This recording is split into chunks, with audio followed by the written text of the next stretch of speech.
Tonight was supposed to be my sister's perfect wedding. Hundreds of guests, bright lights, music, laughter. But instead, it became the night my own family tried to destroy me.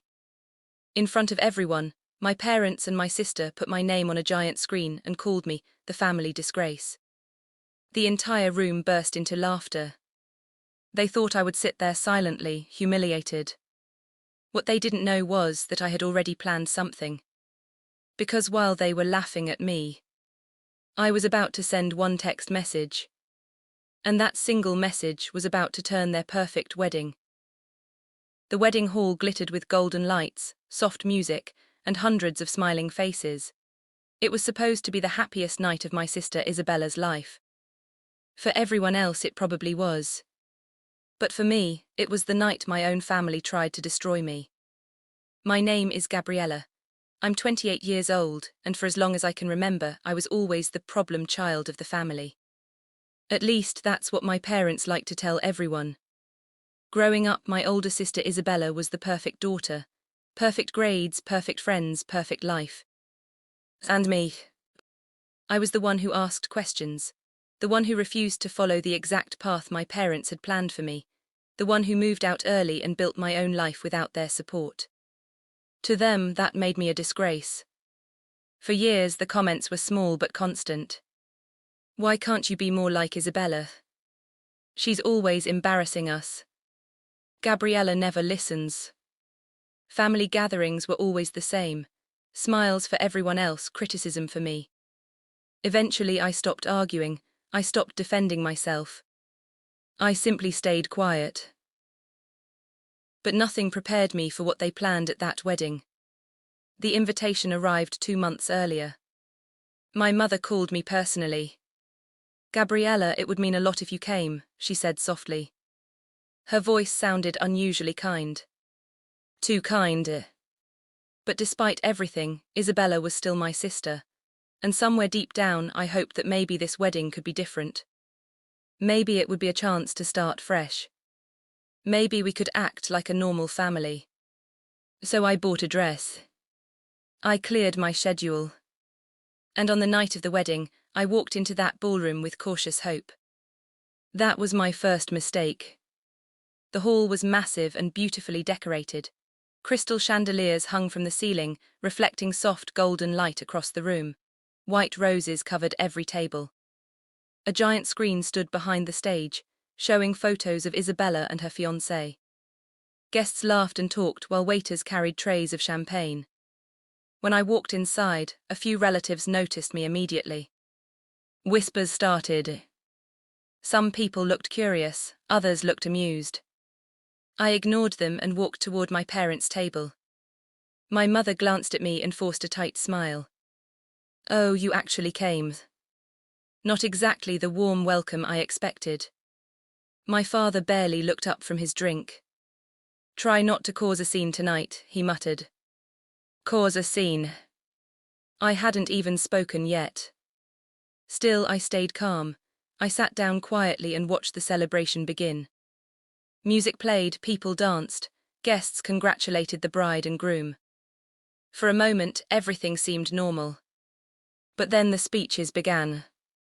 The lights dimmed slightly as Isabella stepped onto the stage holding a microphone. She looked beautiful in her wedding dress, smiling confidently at the crowd. "My family means everything to me," she began. Guests applauded warmly. I clapped politely too. But then she paused and smirked slightly. "Of course, not everyone in our family has made us proud." A few guests chuckled.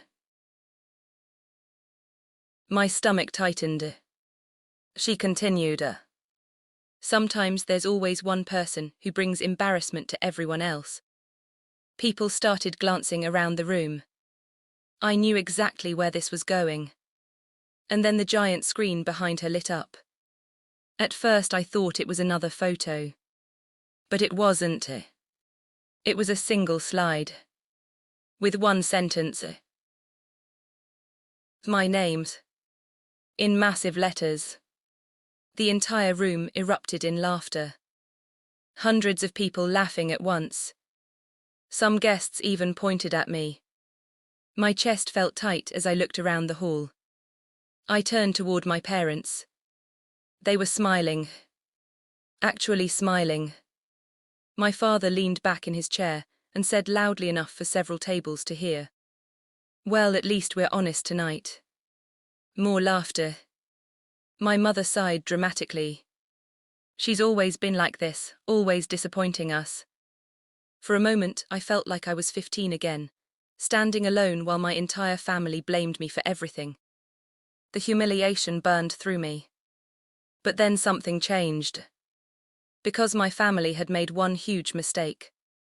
They thought I came unprepared. They thought I would sit there quietly and accept their cruelty. They were wrong. Very wrong. Slowly, calmly, I reached into my purse. My phone was already there. Waiting. When my mother called 2 months ago, something about her voice didn't feel right. I had learned long ago not to trust sudden kindness from my family. So I prepared. Just in case. And now that moment had arrived. The room was still laughing. Isabella stood proudly on stage, enjoying the attention. My parents were whispering with nearby guests.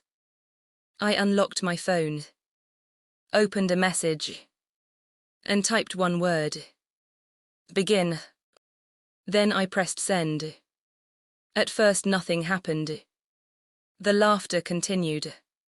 Someone nearby even raised a glass and said jokingly, "To the family disgrace." But then, the giant screen behind Isabella flickered. The insulting slide disappeared.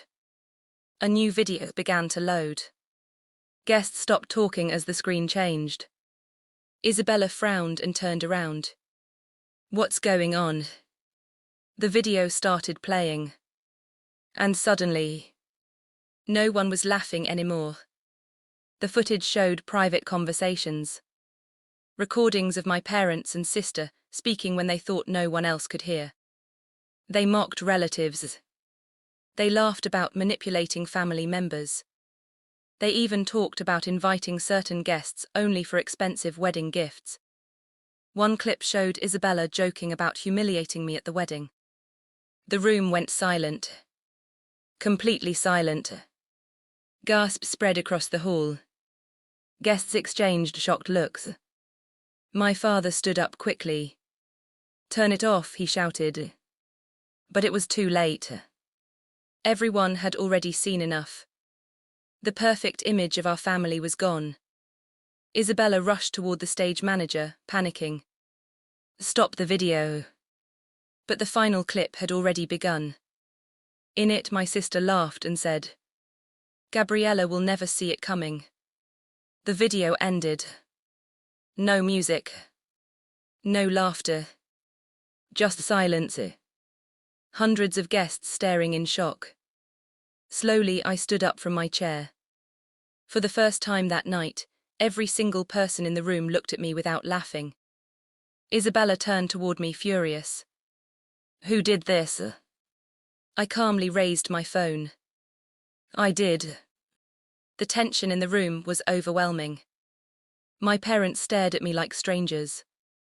I looked around at the same guests who had laughed minutes earlier. Then I looked back at my family.